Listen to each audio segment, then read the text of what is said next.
Aulia and welcome to my YouTube.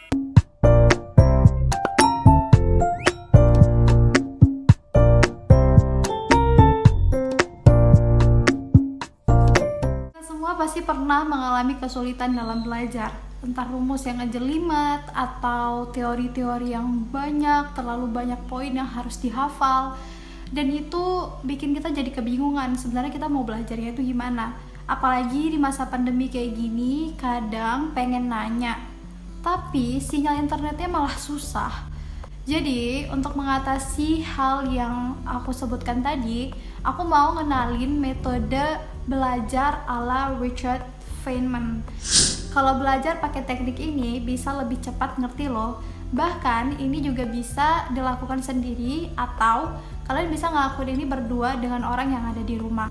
Oke, teman-teman semuanya, sebelum mengetahui teknik belajarnya, yuk kita kenalan dulu sama mendiang Opa Richard Feynman.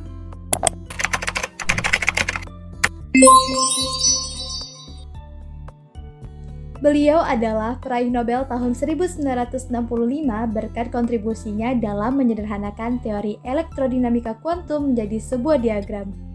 Waktu beliau kuliah di Princeton, beliau terbiasa untuk mencatat dan merekam materi, kemudian menuliskannya kembali dalam kalimat yang lebih simpel. Tak berhenti sampai di situ, Feynman juga mengajarkan rumus-rumus fisika ke orang awam hingga mereka paham. Dia pun dijuluki sebagai The Great Explainer. Nah, gimana teman-teman? Dari cerita hidup beliau, kita jadi sadar bahwa belajar itu nggak cuma menghafal dan menulis jawaban benar di kertas ujian. Belajar itu diartikan proses menyerap informasi untuk bisa diterapkan dalam kehidupan kita sehari-hari.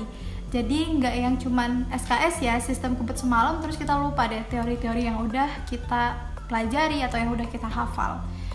Ada 4 langkah yang dapat kamu lakukan untuk belajar efektif selama masa pandemi. Yang pertama, kamu bisa memilih topik yang ingin dipelajari. Ambil selembar kertas, tulis judul beserta hal-hal yang relate dengan materi yang ingin dibahas, kemudian baca dan jelaskan menggunakan bahasamu sendiri. Sederhanakan bahasanya ya, jadi kita nggak terpaku sekali dengan teori-teori yang kita hafalkan atau yang kita tulis. Nah, bayangkan seolah-olah ada orang yang mendengarkan presentasimu. Nah, kamu juga bisa loh berlatih di depan kaca atau merekam suaramu. Untuk yang kedua, pelajari bagian yang belum dimengerti. Teman-teman, tadi kan kita udah ambil tuh pembahasan apa sih yang mau kita bahas di sebuah kertas. Nah, ketika lagi asyik-asyiknya latihan presentasi, tiba-tiba kita lupa. It's okay, okay? Buka kembali kertasnya dan pahami bagian yang belum kamu pahami. Kamu juga bisa loh dapat menambahkan sumber dari buku, gak hanya dari satu buku tapi juga bisa dari beberapa buku atau PowerPoint yang kamu dapat dari dosen, dari guru atau dari mentor kamu. Jadi ini juga akan memudahkan kamu dalam mendapatkan informasi dari berbagai sumber. Nah, untuk poin yang ketiga, tuliskan dalam bentuk catatan.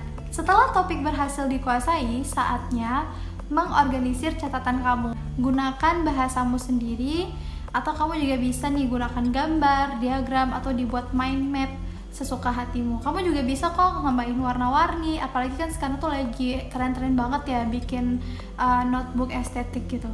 Nah, yang keempat, ajarkan ke orang lain. Ini adalah poin terakhir yang dimana Opa Feynman itu sampai dikasih gelar The Great Explainer sama orang-orang karena beliau ini suka ngajarin orang lain. Nah, langkah mengajarkan orang lain ini itu tuh nggak mesti harus yang orang terdekat kamu. Kamu bisa ngajak kok teman-teman kamu, atau kamu bisa ngajak itu orang-orang yang ada di tetangga-tetangga kamu. Nah, kemudian buka sesi tanya jawab biar lebih menantang. Pertanyaan yang mereka ajukan itu akan membantu kamu untuk memproses informasi dan memahami materi lebih dalam. Kenapa sih kita penting untuk gunain teknik Feynman ini ya? Nah, kita ini terbiasa loh menghafal berlembar-lembar tanpa memahami inti dari topik itu. Dan melalui teknik Feynman ini, kita itu diajak untuk memahami topik sampai ke akarnya. Nah, nggak harus terpaku kok sama bahasa dalam buku. Nah, pakai kalimat sendiri dan gunakan analogi simpel yang bisa dimengerti orang awam sekalipun. Ini tentu sangat membantu kan? And thank you for watching my video, dan jangan lupa untuk like, comment, and subscribe, dan bunyiin loncengnya supaya kalian bisa nonton video-video aku berikutnya. And see ya semuanya.